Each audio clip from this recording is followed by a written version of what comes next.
City spots selfie shots. Selfie spots గా మారిన పాత బస్తీ అందాలు.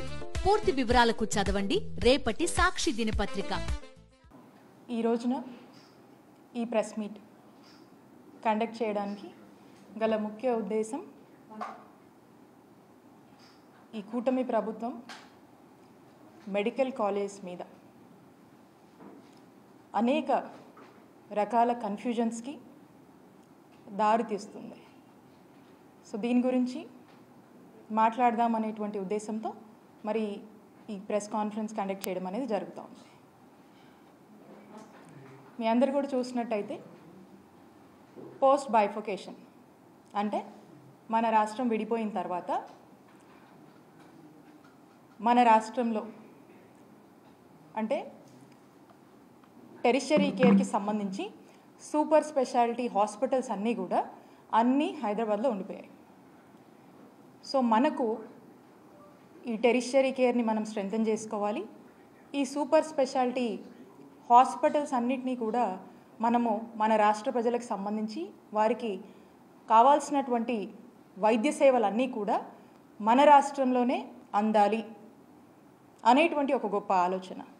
మన వాళ్ళందరికీ కావాల్సినటువంటి హెల్త్ కేర్ సర్వీసెస్, ట్రీట్మెంట్స్ అన్నీ కూడా మనమే ఎక్విప్ కావాలి భవిష్యత్ కాలంలో అనేటువంటి ఒక ఆలోచన ఆనాటి ముఖ్యమంత్రి అయినటువంటి జగన్మోహన్ రెడ్డి గారు ఒక గొప్ప ఆలోచనతో, ఒక దూరదృష్టితో ప్రజల ఆరోగ్యం పట్ల వారికి ఉన్నటువంటి చిత్తశుద్ధితో గొప్ప ఆలోచన చేసి ఈ రాష్ట్రానికి 17 గవర్నమెంట్ మెడికల్ కాలేజ్ తీసుకురావాలి అనేటువంటి ఒక గొప్ప ఆలోచనకు శ్రీకారం చుట్టడం జరిగింది. ఈ మెడికల్ కాలేజ్ రావటం వల్ల పేద ప్రజలకు మెరుగైన ఆరోగ్యం, నాణ్యమైన ఆరోగ్య సేవలు, ఉచితమైన ఆరోగ్యం మన రాష్ట్రంలో ఇవ్వచ్చు అనేటువంటి ఆలోచనకు మరి జగన్మోహన్ రెడ్డి గారు అడుగులు వేయటం జరిగింది. వైఎస్ఆర్ కాంగ్రెస్ పార్టీ అధికారంలోకి రాగానే మీరు చూసినట్టయితే ప్రతి పార్లమెంట్ జిల్లా పరిధిలో ఒక కొత్త గవర్నమెంట్ మెడికల్ కాలేజ్ తీసుకురావాలి, ఉండాలి అనేటువంటి ఆలోచనతో ఈ రాష్ట్రంలో 17 గవర్నమెంట్ మెడికల్ కాలేజ్ని తీసుకొచ్చేందుకు శ్రీకారం చుట్టి సుమారు 8,500 కోట్ల బడ్జెట్తో మరి ఈ కాలేజ్ని తీసుకురావాలనేటువంటి ఒక ప్రణాళిక సిద్ధం చేయడం జరిగింది. ఒక్కసారి ఆలోచన చేయండి, ఒక మెడికల్ కాలేజ్ ఈ రాష్ట్రంలో రావాలన్నా, ఒక మెడికల్ కాలేజ్ తేవాలన్నా ఓవర్ నైట్లో అయిపోదు.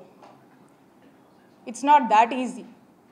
ఒక మెడికల్ కాలేజ్ మనం తీసుకురావాలంటే దానికి సరిపడేటువంటి ఫస్ట్ మనకు ఒక ల్యాండ్ ఉండాలి, సరిపడేటువంటి 330 బెడెడ్ హాస్పిటల్ ఫుల్ ఫంక్షనాలిటీతో విత్ అప్రోప్రియేట్ కావాల్సినంత మెడికల్ ప్రొఫెషనల్స్ అండ్ అన్ని హంగులతో కూడా మనకు టోటల్ ఫంక్షనింగ్లో ఉండాలి.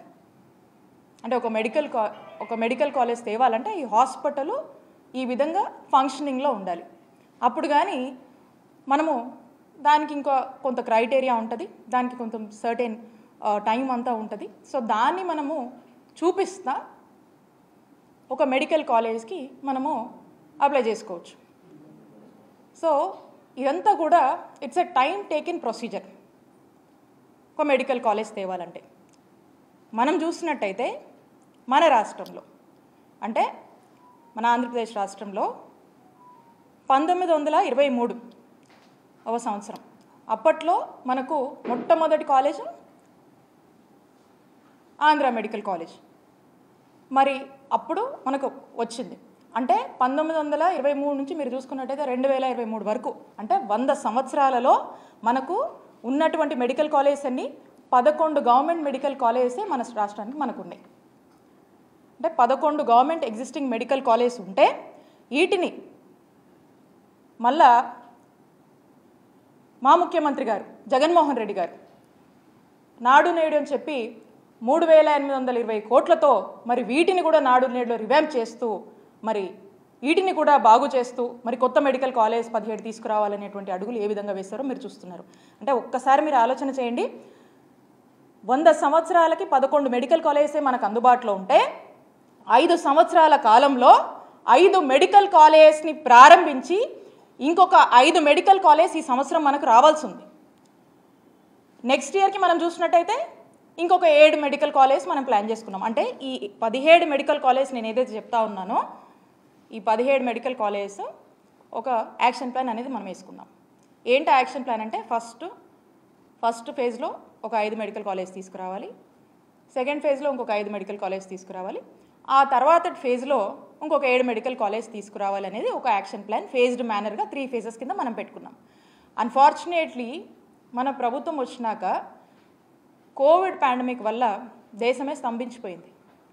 అలాంటి పరిస్థితులు ఎదుర్కొని కూడా ప్రజలకు మెరుగైన ఆరోగ్యం ఇవ్వాలి, ప్రజలు ఎప్పుడూ కూడా ఏ రకమైనటువంటి ఆరోగ్య పరిస్థితుల వల్ల ఇబ్బంది పడకూడదు, ఇంకో రాష్ట్రానికి మనం వైద్యం కోసం పోయేటువంటి పరిస్థితి భావితరాలకు రాకూడదు అనేటువంటి ఒక ఆలోచన చేసి మరి అంత కోవిడ్ పాండమిక్ని కూడా మనం ఎదుర్కొని రావాల్సినటువంటి 5 మెడికల్ కాలేజ్ని లేట్ అయినప్పటికీ కూడా అవసరమైనటువంటి మేరకు ఖర్చుని అన్ని విధాలుగా కూడా మనం అన్ని రిసోర్సెస్ని కూడా ప్రాపర్గా అక్యుములేట్ చేసుకొని యూటిలైజ్ చేసుకొని మరి చేయాల్సినటువంటి ఖర్చును కూడా చేసి అన్ని విధాలుగా అటు రిక్రూట్మెంట్ అయితేనేమి కన్స్ట్రక్షన్ రిలేటెడ్ అయితేనేమి ప్రతిదాన్ని కూడా మనం జాగ్రత్త చేసుకొని మరి ఈ 5 మెడికల్ కాలేజ్ని తీసుకొచ్చాము. 5 మెడికల్ కాలేజ్ని మరి లాస్ట్ ఇయర్ మీరు చూసారు జగన్మోహన్ రెడ్డి గారు వీటిని ప్రారంభించారు. మరి ఈ సంవత్సరానికి సంబంధించినటువంటి సెకండ్ ఫేజ్లో మనం మాట్లాడుతున్నటువంటి 5 మెడికల్ కాలేజెస్ వాటి పరిస్థితి ఏంటి? ఆల్రెడీ మా టెన్యూర్లోనే మేమున్నప్పుడు దానికి కావాల్సినటువంటి ఇన్ఫ్రాస్ట్రక్చర్ని దానికి తగినటువంటి కొంత గ్రౌండ్ వర్క్ అనేది మేము పూర్తి స్థాయిలో కూడా మేము చేయడం జరిగింది. ఇంకా కొంత చేయవలసింది ఉంది. ఆ చేయవలసింది కూడా ఇప్పుడు ప్రభుత్వంగా ఆ బాధ్యత మీ మీద ఉందని తెలియజేస్తూ ఉన్నాం. మరి ఆ బాధ్యతను మీరు సక్రమంగా నెరవేర్చి ఈ 5 కాలేజీలు మరి ఈ సంవత్సరం అందుబాటులోకి రావాల్సినటువంటి అవసరం ఏదైతే ఉందో ఆ 5 కాలేజీలని మరి రావాల్సినటువంటి పరిస్థితుల్లో మరి ఏ కాలేజ్ కూడా మరి ఇప్పటికి కూడా మనకు వీటి మీద ఒక ప్రాపర్ క్లారిటీ అనేది లేదు. అండ్ అందులో మనం చూసినట్టయితే మీరు ఈ 5లో పులివెందుల మెడికల్ కాలేజ్ దీనికి సంబంధించి కొన్ని ఎంబీబీఎస్ సీట్లకు మనకు పర్మిషన్ వస్తే ఆ వచ్చినటువంటి ఆ పర్మిషన్ కూడా మరి దేశ చరిత్రలో ఏ రాష్ట్రం కూడా చేయనటువంటి దుస్సాహసం ఈ కూటమి ప్రభుత్వం చేసి రిటర్న్లో మాకు ఈ మెడికల్ కాలేజ్ వద్దు అని లెటర్ రాసినటువంటి ప్రయత్నం మరి మన ఆంధ్రప్రదేశ్లో మొట్టమొదటిసారిగా కూటమి ప్రభుత్వం చేసింది.